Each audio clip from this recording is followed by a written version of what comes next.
Здравствуйте, дорогие друзья! Очередная посылка Китай. Вскрываем и смотрим, что у нас внутри. Пришла обучающая сборная модель генератора мыльных пузырей. Все упаковано достаточно просто. Имеется множество запчастей.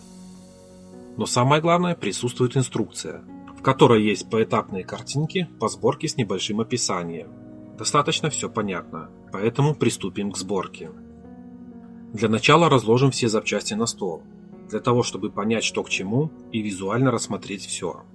Радует, что в комплекте идет отвертка фигурная для сборки, но мне ей пользоваться не понравилось, неудобно держать в руке, поэтому сборку производил своей. Да, и еще, чтобы собрать генератор, вам понадобится паяльник, поэтому если вы модель дарите ребенку, необходимо будет ваше участие.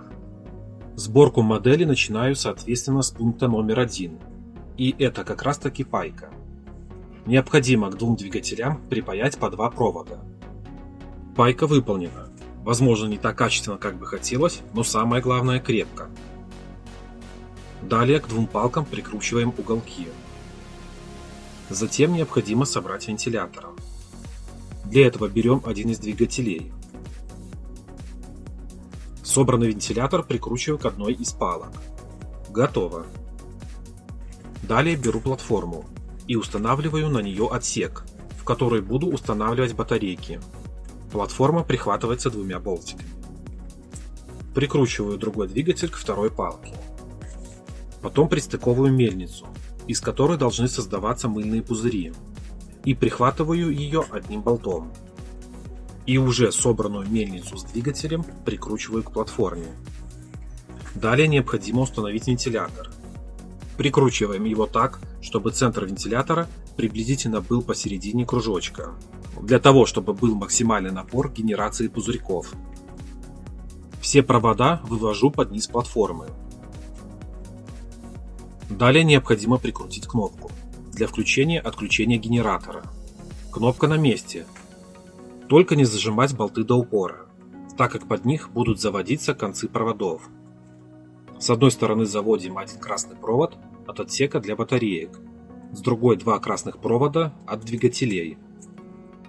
Затем необходимо все 3 черных провода спаять между собой. Основная сборка модели окончена. Теперь с помощью стяжек наведу порядок среди проводов, дабы они не цеплялись и не мешали во время использования.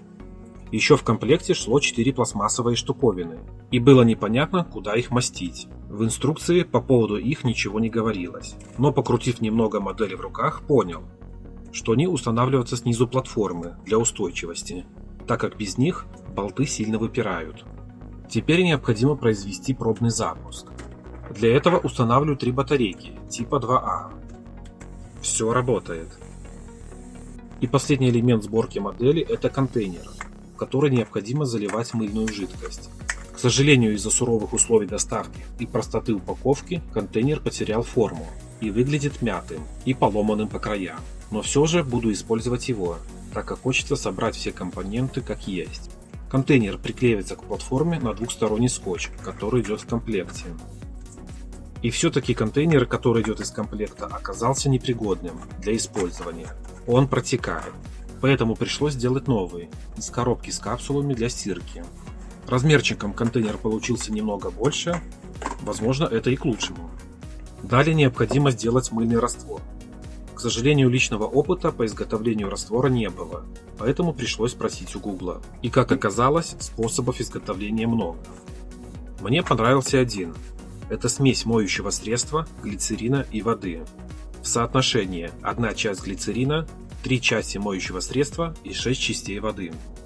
Объем нового контейнера составил приблизительно 450 мл, поэтому заливаю соответственно 135 мл фейри, 45 глицерина и 270 воды. Но это, конечно, все приблизительно, не зацикливайтесь на точности, так как я залил приблизительно 150 мл фейри, 50 глицерина, а остальное пространство просто заполнил водой. Залитую смесь размешиваем и отправляем в холодильник на сутки. Зачем, честно не знаю. Но такая инструкция, поэтому не буду от нее отходить. Еще важный момент. Воду желательно использовать дистиллированную или хотя бы кипяченую. Прошли сутки, даже больше. Буду проводить испытания. Контейнер получился высоковат, немного неудобно устанавливать. Можно будет потом подрезать. Все готово. Можно проводить испытания.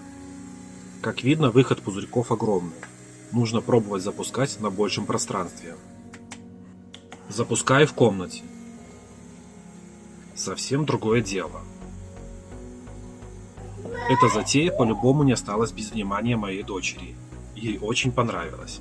Есть один недостаток. Это то, что пузырьки получились сильно мыльные и средства для мытья посуды. И запуск в квартире может привести к неприятным последствиям. Поэтому рекомендую запускать генератор пузырьков на улице или поменять состав смеси. А теперь немного замедленной съемки. Генератор мыльных пузырей реально крут. Он не только может развивать моторику и мышление ребенка при сборке, но и по итогу добавить веселья в любой детский праздник. На этом обзор закончен. Всем спасибо за просмотр. Товар рекомендую. Ссылка под видео. Не забываем подписываться на канал. Обязательно ставим лайки. Всем пока.